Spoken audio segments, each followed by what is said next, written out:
एक आपका स्वागत आपका हिंदी की नेक्स्ट क्लास में। और आज जो हम शुरू करने वाले हैं वो आपका टॉपिक है नेताजी का चश्मा। जैसे कि आप जानते हैं जो आपकी हिंदी की मेन बुक है क्षितिज, उसका जो गद्य पोर्शन है उसका ही फर्स्ट चैप्टर है नेताजी का चश्मा, और जिसके लेखक हैं राइटर यानी स्वयं प्रकाश जी। तो ये जो बेटा कहानी, इसका एक पार्ट मैंने पहले भी आपको पढ़ाया हुआ है, पार्ट ये मेरा सेकंड है। एक और पार्ट में बेटा करूँगी कंटिन्यू, क्योंकि जो मेरी पहली वीडियो थी उसमें थोड़ी वॉइस की दिक्कत हो गई थी क्योंकि फर्स्ट वीडियो थी, तो इसलिए आप लोगों की रिक्वेस्ट पर ये मैं दूसरा और तीसरा पार्ट आप लोगों के सामने लेके आई हूँ, और आप लोग उसको ध्यान से देखेंगे, सुनेंगे और समझेंगे। तो ये जो पार्ट है नेताजी का चश्मा, जैसे कि नाम से स्पष्ट है, नेताजी कौन? हमारे नेताजी सुभाष चंद्र बोस, जो कि स्वतंत्रता सेनानी रहे थे। देश को स्वतंत्र कराने में, आज़ाद कराने में उनका महत्वपूर्ण योगदान रहा था। आज हम उनको याद करते हैं। आज मरने के बाद भी वो क्या हैं? अमर हैं। भले ही हम लोगों के बीच में नहीं है, लेकिन फिर भी क्या है? अमर हैं, प्रसिद्धि प्राप्त किए हुए हैं, ख्याति प्राप्त किए हुए हैं, है ना। तो नेताजी का चश्मा नाम से स्पष्ट है कि नेताजी कौन? हमारे सुभाष चंद्र बोस, उनके बारे में है। तो ये जो कहानी है वो बेटा देशभक्ति की भावना से ओतप्रोत है ना, एक भावपूर्ण कहानी है, हृदय को छू जाने वाली कहानी है ना। इसके अंदर देशभक्ति की भावना तो है ही है, साथ साथ क्या है? भावपूर्ण कहानी है। और इसके जो लेखक हैं स्वयं प्रकाश जी, जो प्रसिद्ध कहानीकार, उन्होंने इस कहानी के माध्यम से जो कैप्टन चश्मे वाला उसको माध्यम बनाकर, और देश के जो छोटे बच्चे उनको माध्यम बनाकर देश के उन लाखों करोड़ों लोगों के योगदान को इंगित किया है, जो अपनी अपनी तरह से देश के विकास में, देश के नव निर्माण में योगदान देते हैं। अर्थात लाखों करोड़ों लोगों के योगदान को इंगित किया है ना। इन्होंने, किसने किया है? स्वयं प्रकाश जी ने, जो देश के विकास में, देश के नव निर्माण में, है ना, अपनी अपनी तरह से क्या करते हैं? योगदान देते हैं।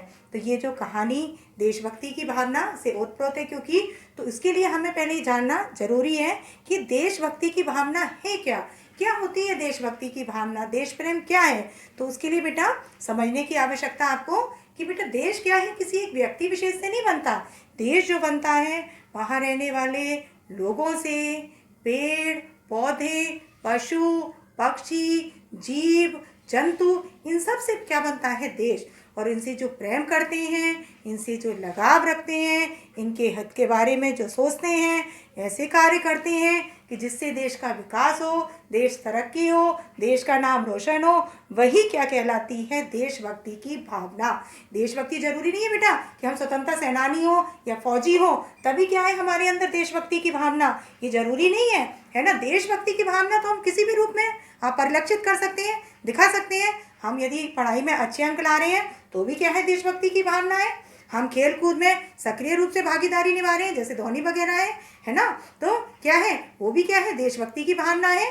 संगीत है ना, लता मंगेशकर वगैरह, गायिका वगैरह, गायक, क्या है? सब देशभक्ति की भावना है ना। उसके अलावा क्या है? हम अपने देश के बनाए नियम कानूनों का पालन करते हैं, वो भी क्या है बेटा? देशभक्ति की भावना है ना। उसके अलावा हम आपस में मेल जोल, शांति भाव, सौहार्द से रहते हैं, वो भी क्या है? देशभक्ति की भावना। यदि हम गरीबों की, दीन दुखियों की यथासंभव जितनी हमारी सामर्थ्य है मदद करते हैं, सहायता करते हैं, वो भी क्या है? देशभक्ति की भावना। हम अपने राष्ट्रीय गीत, राष्ट्रध्वज का सम्मान करते हैं, वो भी क्या है? देशभक्ति की भावना। सार्वजनिक संपत्ति की हम क्षति न पहुंचाएं, उनकी देखभाल करें, वो भी क्या है? देशभक्ति की भावना है। प्रदूषण, गंदगी वगैरह ना फैलाएं, दूसरों को भी प्रेरित करें कि ऐसा वो ना करें, गंदगी ना फैलाएं, तो ये भी क्या है? देशभक्ति की भावना। तो देशभक्ति की भावना क्या है बेटा कि हम किसी भी रूप में परिलक्षित कर सकते हैं। जरूरी नहीं है कि हम स्वतंत्रता सेनानी होंगे या फौजी होंगे तभी हमारे अंदर देशभक्ति की भावना। अब हम क्या है? इस समय लॉकडाउन पीरियड चल रहा है, मोदी जी के नियमों का पालन करना, है ना, सोशल डिस्टेंस वगैरह बनाए रखना और उनके हिसाब से चलना, ये भी क्या है? देशभक्ति की भावना। तो ये कुल मिलाकर कहानी क्या है बेटा? देशभक्ति की भावना से ओतप्रोत एक भावपूर्ण कहानी है। अब क्योंकि ये जो बेटा, ये तो मैंने आपको बताया किससे क्या सीख मिल रही है, क्योंकि हर कहानी मॉरल वैल्यू लेके होती है। हर कहानी से कुछ ना कुछ सीख छिपी होती है, प्रेरणा हमें मिलती है। तो इस कहानी से भी हमें ये प्रेरणा मिलती है, सीख मिलती है कि हमारे अंदर भी क्या है, देशभक्ति की भावना होनी चाहिए, है ना। और कभी आवश्यकता पड़े देश के लिए बलिदान होने के लिए, शहीद होने के लिए, तो भी हमें पीछे नहीं हटना चाहिए। अब हम कहानी शुरू करते हैं बेटा। छोटी सी कहानी है, कस्बे की कहानी है, और इसमें जो पात्र हैं वो भी बहुत कम है, क्योंकि कहानी में पात्र भी होते हैं, है ना। ये अलग बात है कि कहानी में पात्र कम हो या ज़्यादा हो, इसमें भी जो पात्र हैं 3 ही हैं कुल। एक तो हालदार साहब, जो कंपनी में काम करने वाले हालदार साहब। दूसरा जो कैप्टन क्या था, चश्मा बेचता था, चश्मे वाला कैप्टन। और तीसरा पान वाला, जिसकी चौराहे पर क्या थी, कस्बे का चौराहा, और चौराहे पर क्या थी, उसकी दुकान थी। तो इसमें 3 पात्र हैं, एक हालदार साहब, एक कैप्टन चश्मे वाला, और तीसरा पान वाला। अब हम आते हैं कहानी की तरफ कि ये जो कहानी है छोटी सी कस्बे की कहानी है कि हालदार साहब, बेटा हवलदार नहीं कह रही मैं, हालदार, जरा बेटा नाम अच्छे से सुने। हवलदार तो पुलिस दरोगा वगैरह हो गया, यहाँ हालदार जो कि कंपनी में काम करने वाले, यानी सर्विस करते हैं, कंपनी में काम करने वाले थे। तो उनका क्या होता था कि हर 15वें दिन चक्कर लगता था अपने काम के सिलसिले में, और जब वो जाते थे तो उस कस्बे से होकर गुजरते थे। उस कस्बे के बारे में बताया जा रहा है कि वो कस्बा कैसा, कस्बा छोटा सा था बेटा कस्बा। उसमें मतलब क्या था कि एक लड़कों का विद्यालय, एक लड़कियों का विद्यालय था वहाँ पर। उसके अलावा एक सीमेंट का कारखाना, उसके अलावा 2 ओपन एयर सिनेमा घर मतलब बिल्डिंग बनी हुई नहीं थी, खुले हुए थे, लोग बैठते थे, सिनेमा देखते थे, पिक्चर देखते थे, उसका मज़ा लेते थे। और उसके अलावा एक नगर पालिका थी, तो छोटे मोटे कार्य अपने कराती रहती थी समय पर, है ना। अब वो क्या था बेटा, क्योंकि पूरी कहानी उसी चौराहे की है, कस्बा, और कस्बा का चौराहा, वहीं पर क्या थी, पान वाले की दुकान, और वो जो चौराहे के इर्द गिर्द ही, है ना, पूरी कहानी घूम रही है। यानी जो कहानी पूरी चौराहे के इर्द गिर्द ही घूम रही है ना, छोटा सा कस्बा। तो अब क्या था बेटा कि वो जो चौराहा, वो चौराहे पर लोगों को एक कमी महसूस होने लगी। लोगों ने महसूस किया कि यहाँ पर एक कमी है, कि किसी महापुरुष की, है ना, क्या होनी चाहिए, स्टैचू होनी चाहिए, मूर्ति होनी चाहिए, प्रतिमा होनी चाहिए। ये वो लोग कमी महसूस कर रहे थे, है ना। अब क्या था कि जो वो था नगर पालिका, उसके जो प्रशासनिक बोर्ड था, जो प्रशासनिक अधिकारी थे, उत्साही बोर्ड यानी प्रशासनिक अधिकारी, उसको ये कार्य सौंपा गया कि भाई क्या किया जाए, यहाँ पर मूर्ति लगवा दी जाए, जिससे हमें प्रेरणा मिले, सीख मिले, भावी पीढ़ी भी जाने, उनका हम सम्मान भी करें, उनके बताए मार्ग का अनुसरण कर सकें। तो ये हुआ कि किसकी मूर्ति लगाई जाए। सबने डिसाइड किया कि भाई सुभाष चंद्र बोस की, नेताजी की मूर्ति लगवा दी जाए। प्रेरणा स्रोत है, वे स्वतंत्रता सेनानी रहे थे, देश के लिए उन्होंने आज़ाद कराने में, क्रांति का मार्ग अपनाते हुए देश को आज़ाद कराने में अपने प्राणों की भी उन्होंने परवाह नहीं की। तो भाई उनसे हमें प्रेरणा मिलेगी कि हमें भी देशभक्ति की भावना रखनी चाहिए, अपने अंदर देश के प्रति लगाव रखना चाहिए। आवश्यकता पड़े मर मिटने के लिए तो हमें क्या रहना चाहिए, तत्पर। तो अब क्या था, नेताजी की चश्मा, है ना, नेताजी की मूर्ति लगाने की बात आई कि भाई नेताजी की मूर्ति लगा दी जाए। तो जो प्रशासनिक अधिकारी, जो उत्साही बोर्ड था, उसको ये कार्य सौंपा गया, और उसने सोचा कि भाई जो अनुमान बजट है, जो लागत है ना, उस लागत में, बजट में क्या हो जाए, भाई मूर्ति बना दी जाए, लगा दी जाए। लेकिन क्या थी कि बेटा मूर्ति की जो लागत आ रही थी वो अधिक आ रही थी, जो उनका अनुमान बजट था, जो उनके पास उपलब्ध राशि थी, उस राशि से कहीं अधिक आ रही थी लागत मूर्ति को बनवाने में, लगवाने में। अब ये हुआ कि भाई ऐसा किया जाए कि उसी बजट में काम हो जाए। तो इसके लिए क्या किया जाए, उन्होंने दिमाग लगाया।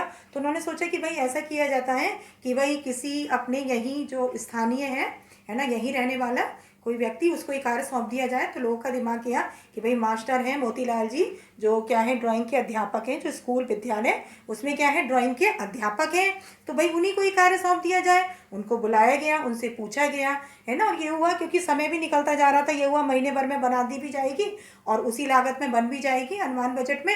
तो उनको बुलाकर पूछा गया, उन्होंने भी आश्वासन दे दिया कि महीने भर में और इसी लागत में वो क्या है मूर्ति बना देंगे। और उन्होंने जो आश्वासन दिया था उसी के मुताबिक उन्होंने मूर्ति बनाकर तैयार भी कर दी। अब मूर्ति बहुत सजीव जो मूर्ति बनी, ऐसा लगता था देखकर सजीव, यानी चित्र उपस्थित हो जाना कि हमारी आंखों के सामने कौन है, सुभाष चंद्र बोस। तो मूर्ति बड़ी सजीव थी, नेताजी देखने में कमसीन लगते थे, है ना। और वही उनके नारे उस मूर्ति को देखकर कि तुम मुझे खून दो, मैं तुम्हें आज़ादी दूंगा, दिल्ली चलो, दिल्ली अभी दूर नहीं है। तो ये उनके नारे और उस समय तक का स्वतंत्रता आंदोलन वगैरह का दृश्य उपस्थित होने लगता था, है ना। तो वही भाव हमारे अंदर जागृत होने लगते थे उनकी मूर्ति को देखकर। सब कुछ अच्छा था, मूर्ति सजीव थी, कम सिम थे नेताजी, बहुत अच्छी रोचक दिखती थी मूर्ति, बहुत अच्छी दिखती थी। लेकिन बस एक की कमी रह गई थी, मूर्ति पर चश्मा नहीं था, है ना। अब वो भाई कोई व्यक्ति चश्मा लगाए और ना हो उसकी तो अजीब लगता है, तो ये अच्छा नहीं लगता था लोगों को। तो हालदार साहब का क्या था, कंपनी के काम के सिलसिले में चक्कर लगता था, जाते थे, पान खाते थे, देखते थे मूर्ति को। इस बार उन्होंने मूर्ति देखी लगी हुई, उन्होंने देखा कि मूर्ति पर चश्मा लगा हुआ है और उन्होंने कहा कोई बात नहीं, मूर्ति भले ही क्या है पत्थर की बनी हुई है, वास्तविक नहीं है, लेकिन जो चश्मा है वो तो कैसा है, वास्तविक है ना। आइडिया बुरा नहीं है, सराहनीय प्रयास, जो कस्बे के नागरिक हैं उनका प्रयास सराहनीय है, प्रशंसनीय है। उन्होंने सराहना का काम किया है, भले ही मूर्ति वो क्या है पत्थर की है, लेकिन चश्मा तो क्या है वास्तविक है और जो अच्छा लग रहा है। हालदार साहब इसी तरह से जाते थे, कंपनी के काम से 15 दिन चक्कर लगता था, मूर्ति पर कई बार बदलते चश्मों को देखते रहे और कई बार उन्होंने देखा, लेकिन अब उनके अंदर क्यूरियोसिटी, जिज्ञासा। अब उन्होंने कहा किससे पूछा जाए, तो वही पान वाला, क्योंकि पान वाला क्या होता है बेटा, मुख्य व्यक्ति होता है। आप लोगों ने लास्ट ईयर चैप्टर पढ़ा होगा इस जल प्रलय में कि जब प्रलय आ गई थी, बाढ़ आ गई थी, तो सारी खरीद बिक्री बंद हो गई थी, केवल पान वाले की दुकान खरीद बिक्री बढ़ गई थी, क्योंकि लोग वहाँ पर इकट्ठे होते थे, जानकारियाँ लेते थे, बातचीत करते थे, है ना। तो वहाँ पर सब इकट्ठे होते थे, तो वही क्या था, कस्बे का मुख्य व्यक्ति कौन, पान वाला, क्योंकि लोग उससे जानकारियाँ लेते थे। तो वैसे ही कौन थे, हालदार साहब। उन्होंने पूछा कि भाई मूर्ति पर जो चश्मा लगा देता है तो कौन लगा देता है, तो उसने बताया कि जो मास्टर मोतीलाल, वो तो भाई मूर्ति पर चश्मा लगाना भूल गए। और कौन लगाता है, जो क्या है कैप्टन, है ना, चश्मे वाला, वो मूर्ति पर क्या लगा देता है, चश्मा। अब क्या था कि उनकी जो क्यूरियोसिटी थी, जिज्ञासा हालदार साहब की, वो अभी दूर नहीं हुई, वो क्यूरियोसिटी अभी उन्हीं के अंदर थी, है ना, उनकी जिज्ञासा पूरी तरह से दूर नहीं हुई। और उन्होंने सोचा कि यदि ये लगाता है कौन, कैप्टन चश्मे वाला, तो क्यों लगाता है, क्या कोई स्वतंत्रता सेनानी है, या कोई आज़ाद हिंद फौज का कोई सिपाही है, या नेताजी का कोई सगा संबंधी है, उनका कोई परिचित है, कौन है। उनके मन में ये बात उन्होंने उससे पूछा, किससे पूछा, पान वाले से, कि क्या कोई फौजी है, या कोई स्वतंत्रता सेनानी है, या आज़ाद हिंद फौज का सिपाही है, या भाई उसका उनका क्या नाम है, नेताजी से कोई परिचय है, संबंध है। तो उस पर उसने व्यंग किया पान वाले ने कि वो लंगड़ा क्या जाएगा फौज में, पागल है पागल, ये कहकर व्यंग किया। और देखो वो चला आ रहा है सामने से, और उन्होंने देखा, किसने देखा, हालदार सामने, कि कैप्टन चला आ रहा है जो कि लंगड़ा है। तो और वो समझते, उनको देर ना लगी कि भाई कैसा है, बूढ़ा है, लंगड़ा, मरियन, और उसकी अपनी कोई दुकान नहीं, फेरी लगाता है चश्मे की, है ना। और लेकिन उनको जो पान वाले का इस तरह से व्यंग करना, उपहास करना अच्छा नहीं लगा हालदार साहब को, कि कैप्टन का इस तरह से उसने उपहास उड़ाया। तो उन्होंने देखा, समझ गए, तुरंत भाग गए कि उसकी कोई अपनी दुकान नहीं है, फेरी लगाता है और नेताजी की मूर्ति पर क्या करता है, चश्मा लगा देता है। जब किसी ग्राहक को पसंद आता है तो वो माफ़ी मांग लेते थे और क्या करते थे, चश्मा उतार कर उस ग्राहक को दे देते थे और दूसरा चश्मा नेताजी की मूर्ति पर लगा देते थे। अब इस तरह से 2 साल तक क्रम चलता रहा और हालदार साहब भी अपनी कंपनी के काम के सिलसिले में जाते थे, पान वाले की चौराहे पर रुकते थे, उस कस्बे में पान खाते थे, नेताजी की मूर्ति को देखते थे, निहारते थे, क्योंकि उनके अंदर भी देशभक्ति की भावना थी और नेताजी के प्रति सम्मान का भाव था। तो उनकी निगाह जाती थी, मूर्ति को देखते थे, निहारते थे और चले जाते थे। अब इस बार कुछ ऐसा हुआ कि जो पान वाला, वो हालदार साहब थे, उनका कंपनी के काम के सिलसिले में चक्कर काफ़ी दिनों बाद लगा। तो जब वो लगा तो उन्होंने देखा कि मूर्ति पर चश्मा नहीं है। अब उनको देखकर थोड़ा चंबा हुआ कि नहीं है मूर्ति पर चश्मा, और किसी से पूछ भी नहीं सकते थे क्योंकि उस दिन सारा बाजार बंद था, पान वाले की भी दुकान नहीं खुली हुई थी। तो जब अगले दिन बाहर आए, उनका चक्कर लगा, उन्होंने जब पान वाले से पूछा तो पान वाला भावुक हो गया और उसकी आंखों में आंसू आ गए, और जो अपनी धोती पहना हुआ था, है ना, लंगोटी बांधे हुए था धोती, उससे उसने अपनी आंखों के आंसू पहुँचे, भावुक होकर बोला कि जो कैप्टन, वो क्या हो गया, चश्मे वाला, वो मर गया। अब इस पर उनको भी बड़ा दुख हुआ। किसको हुआ, हालदार साहब को। और उन्होंने सोचा कि अब किसी को जब जाया करेंगे यहाँ से तो ना तो कस्बे में रुकेंगे और ना ही पान खाया करेंगे और ना ही मूर्ति को देखा करेंगे। ऐसा उन्होंने अपना मन बना लिया, क्योंकि वो मायूस हो गए थे कि अब उन्हें मूर्ति देखनी होगी तो कैसी देखनी होगी, बिना चश्मे वाली, और जो कि उनको वो मूर्ति नेताजी की अच्छी नहीं लगना। तो उन्होंने ये बिल्कुल मन बना लिया था। अब क्या था कि उनका जब चक्कर लगा 15 दिन बाद, है ना, तो जब वो जा रहे थे तो उन्होंने अपने जीप वाले से कहा कि गाड़ी तेज़ी से बढ़ा लो और हम ना तो चौराहे पर रुकेंगे, ना पान खाएंगे, ना मूर्ति को देखेंगे। आदत के मुताबिक जीप वाला तेज़ी से ले जा रहा था, लेकिन आदत के मुताबिक उनकी निगाह चली गई और कुछ उन्होंने ऐसा देखा कि उन्होंने जीप वाले से कहा तुरंत गाड़ी रोकने के लिए। जीप वाले ने क्या करा, तेज़ी से ब्रेक लगाए। उन्होंने तेज़ी से दरवाज़ा खोला, हालदार सामने तेज कदमों से आए। बढ़ते हुए उन्होंने नेताजी की मूर्ति को देखा और देखकर भावुक हो गए। वो तुरंत समझ गए कि वो क्या था, सरकंडे का बना चश्मा। जैसे बच्चे कहते हैं कि नेताजी की मूर्ति पर जो चश्मा लगा था, सरकंडे, सरकंडे हम कहते हैं बेटा बांस की तीलियाँ। वैसे आपने देखा होगा ना, खेल खेल में बच्चे क्या करते हैं, खिलौने बना लेते हैं, मेले वगैरह में खासकर मिलते हैं। आपने देखा होगा तीर, कमान, गदा वगैरह मिलती है, बैलून उसमें जो डंडी लगी हुई होती है, पतंग वगैरह आपने देखी होगी उसमें जो लगी होती है, तीली बांस की, है ना। तो ये ज़्यादातर मेले वगैरह में पहले ज़्यादा था, अब तो थोड़ा कम भी हो गया है, लेकिन इस तरह की जो तीलियों से बच्चे खेल खेल में बना लेते हैं खिलौने, चश्मा वगैरह। आपने देखा होगा एक हाथ से हिलाने वाला होता है, खट खट खट खट खट आवाज़ करता है, तो ये क्या है, बांस की तीली के। तो हालदार साहब को समझते देर ना लगी कि ये सब किसने बनाया है, बच्चों ने बनाया है। और इतने पर वो भावुक हो गए, उनको तरह समझ में आ गया और वो भावुक हो गए। उन्होंने सोचा कि हमारे देश के चाहे बड़े हों, चाहे बच्चे, चाहे बूढ़े, सभी के अंदर देशभक्ति की भावना कूट कूट कर भरी हुई है, क्योंकि बच्चों के अंदर भी कहीं ना कहीं देशभक्ति की भावना थी, नेताजी के प्रति सम्मान का भाव था। उनको भी शायद वो मूर्ति बिना चश्मे की अच्छी नहीं लग रही थी, इसलिए उन्होंने सरकंडे का चश्मा लगा दिया। तो ये कहानी यहाँ पर ख़त्म हो जाती है, जो देशभक्ति की भावना से ओतप्रोत भावपूर्ण कहानी है।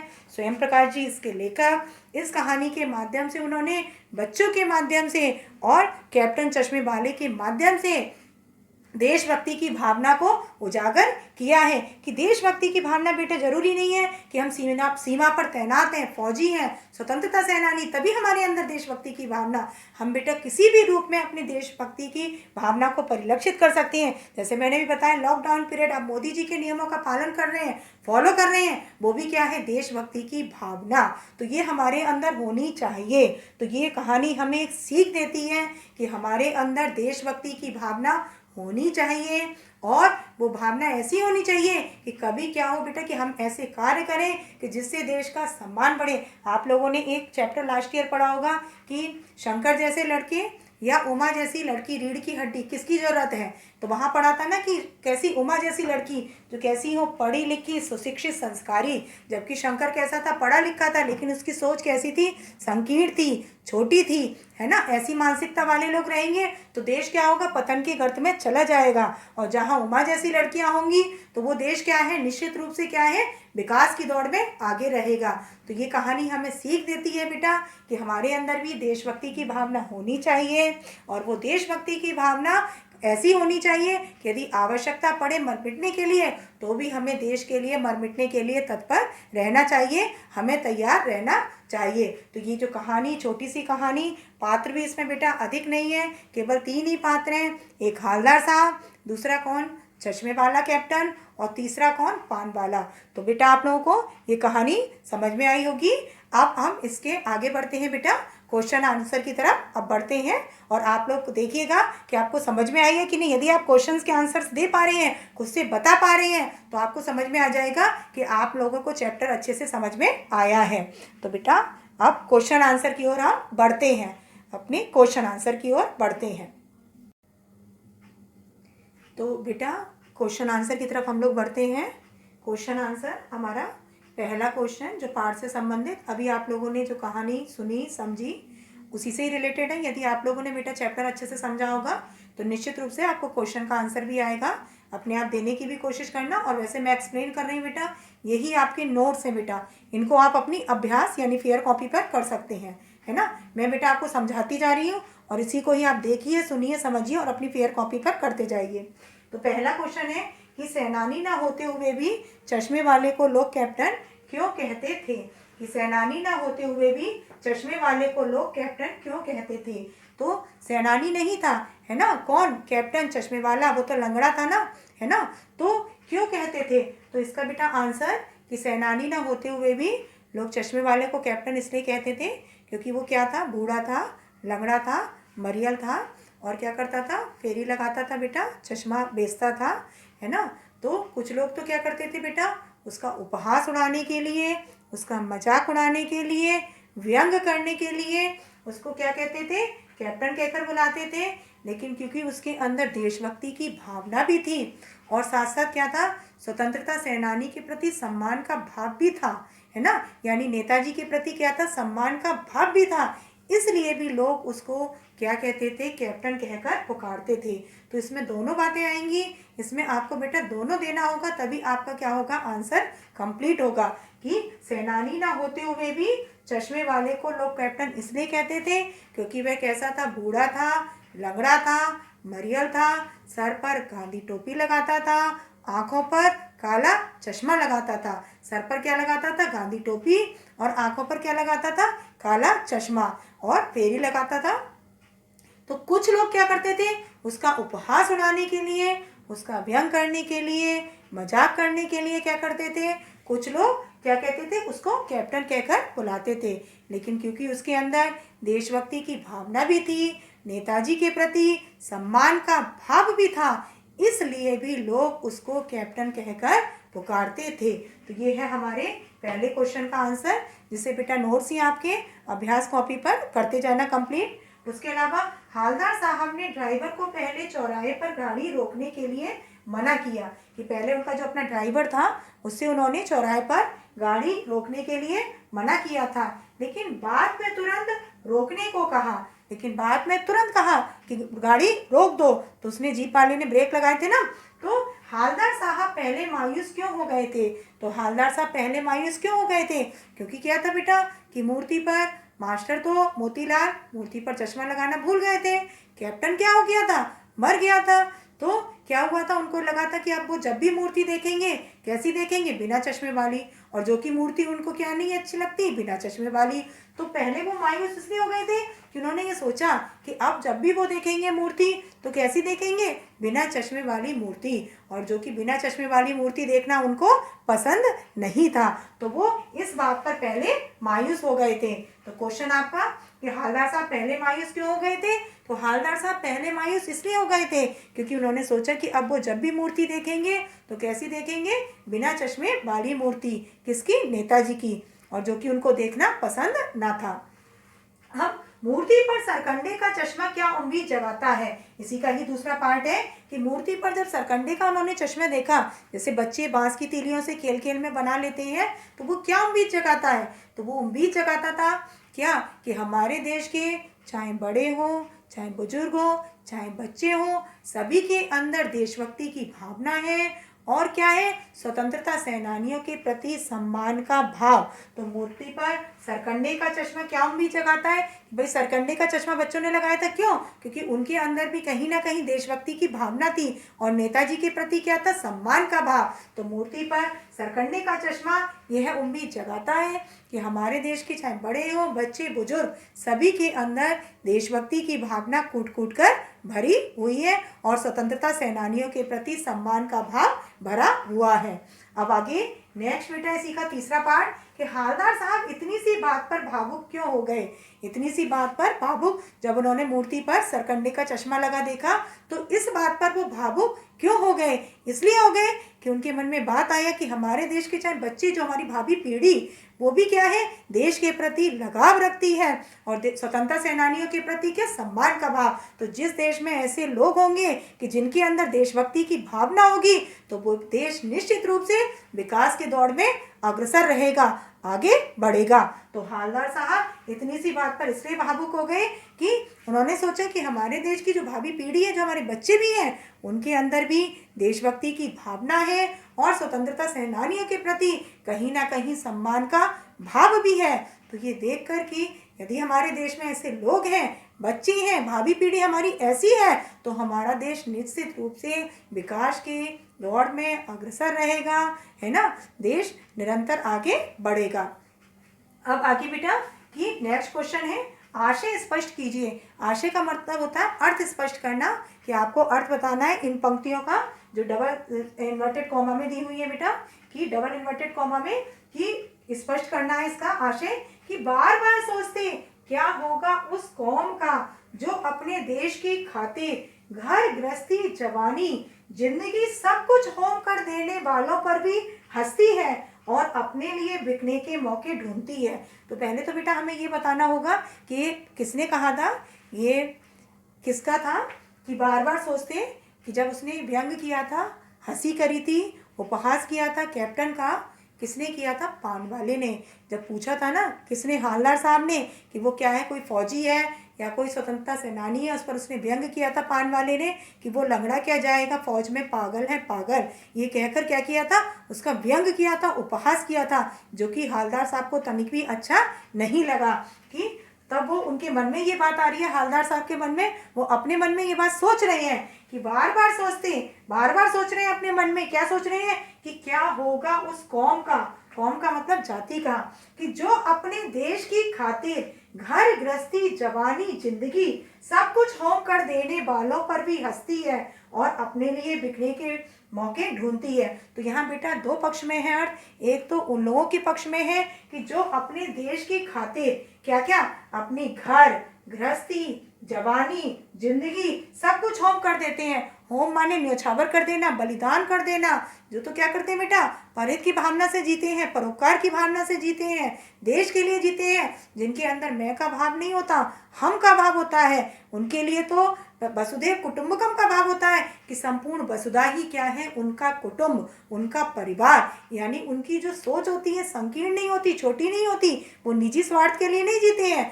वो तो केवल किसके लिए जीते हैं, उनके अंदर जो भाव होता है वो हम का भाव होता है, मैं का भाव नहीं होता, यानी स्वार्थ भावना से परे होते हैं, निस्वार्थ भाव से जीते हैं। तो एक तो ऐसे लोगों के लिए कि जो अपने देश की खातिर क्या करते हैं, अपने घर गृहस्थी जवानी जिंदगी सब कुछ होम कर देते हैं, न्यौछावर कर देते हैं, उनको उसके लिए किसी प्रकार की चिंता नहीं होती। तो जिस देश में ऐसे लोग हैं उस देश का भविष्य निश्चित रूप से क्या है, उज्जवल।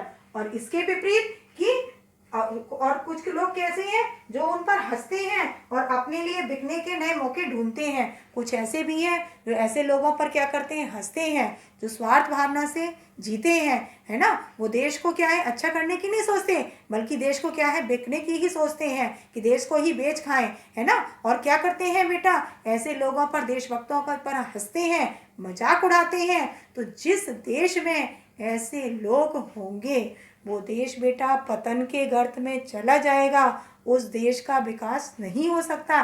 जैसे मैंने आपको बताया था, रीढ़ की हड्डी शंकर जैसे लड़कों की जरूरत, की उमा जैसी जिस देश में लड़कियां होंगी पढ़ी लिखी शिक्षित संस्कारी, देश निश्चित रूप से विकास की दौड़ में आगे बढ़ेगा, अग्रसर रहेगा। तो यहाँ पर बेटा दो लोगों के बारे में है कि हालदार साहब मन में सोच रहे हैं कि कुछ लोग ऐसे भी हैं जो अपने देश के खातिर क्या करते हैं, अपनी घर गृहस्थी जवानी जिंदगी सब न्यौछावर कर देते हैं, उन्हें किसी प्रकार की चिंता नहीं रहती, केवल क्या है वो निस्वार्थ भाव से जीते हैं। तो जिस देश में ऐसे लोग रहते हैं तो वो देश क्या होगा, निश्चित रूप से उसका भविष्य उज्जवल होगा। और इसके विपरीत जिस देश में कैसे लोग रहते हैं कि जहाँ क्या करते हैं, देशभक्तों का क्या करते हैं, मजाक उड़ाते हैं, उसके अलावा देश को क्या करते हैं, बेचने की सोचते हैं, यानी स्वार्थ भाव के लिए ही जीते हैं। और आजकल बेटा सोच भी ऐसी हो गई है, संकुचित सोच हो गई है, जिससे देश का भविष्य असुरक्षित भी होता चला जा रहा है ना। लोगों की जो सोच है, मानसिकता है, संकीर्ण होती जा रही है, लोग निजी स्वार्थ के लिए ही जीना पसंद करते हैं, है ना। आप देख रहे हो भाई भाई के दुश्मन बने हुए, तो सब क्या है कि निजी स्वार्थ की वजह से। तो जहाँ पर निजी स्वार्थी लोग होंगे जो स्वार्थ के लिए जीते हैं, देशभक्तों का उपहास करते हैं, मजाक उड़ाते हैं, तो जिस देश में ऐसे लोग रहेंगे वो देश का जो भविष्य है निश्चित रूप से अंधकार में होगा। तो हमें क्या है बेटा, देशभक्ति की भावना रखनी चाहिए, है ना, देश से लगाव रखना चाहिए, ऐसे कार्य करना चाहिए कि जिससे देश में खुशहाली आए, देश का नाम रोशन हो, देश तरक्की करे, देश विकास के गौर में अग्रसर रहे, देश का नाम गौरवान्वित हो। तो दो तरह के लोगों के बारे में सबको बेटा समझ में आया होगा कि आशय स्पष्ट करना है, इसमें अर्थ बताना है कि हालदार साहब मन में सोच रहे हैं कि जिस देश में क्या है बेटा, कैसे होंगे लोग कि जो क्या करते हैं, देश की खातिर अपना सब कुछ न्यौछावर कर देना पसंद करते हैं, जो परहित की भावना से जीते हैं, ना अपने घर की चिंता करते, ना गृहस्थी की, ना जवानी, ना जिंदगी की। जहाँ ऐसे लोग हैं तो वो देश क्या होगा, विकास की दौड़ में अग्रसर। इसके विपरीत जहाँ पर कैसे लोग होते हैं, संकुचित सोच वाले होते हैं, निजी स्वार्थ के लिए जीने वाले होते हैं, तो वो देश क्या होगा बेटा, और देशभक्तों का मजाक उड़ाने वाले होते हैं, तो वो देश पतन के गर्त में निश्चित रूप से जाएगा, वो विकास के दौड़ में कभी आगे नहीं बढ़ पाएगा। तो ये बेटा क्वेश्चन। उसके अलावा एक क्वेश्चन और ले लेते हैं कि पान वाले का एक रेखा चित्र प्रस्तुत कीजिए। कि आपका क्वेश्चन है बेटा कि मैं लिख दे रही हूँ यहाँ पर क्वेश्चन नंबर आपका 4 कि पान वाले का एक रेखा चित्र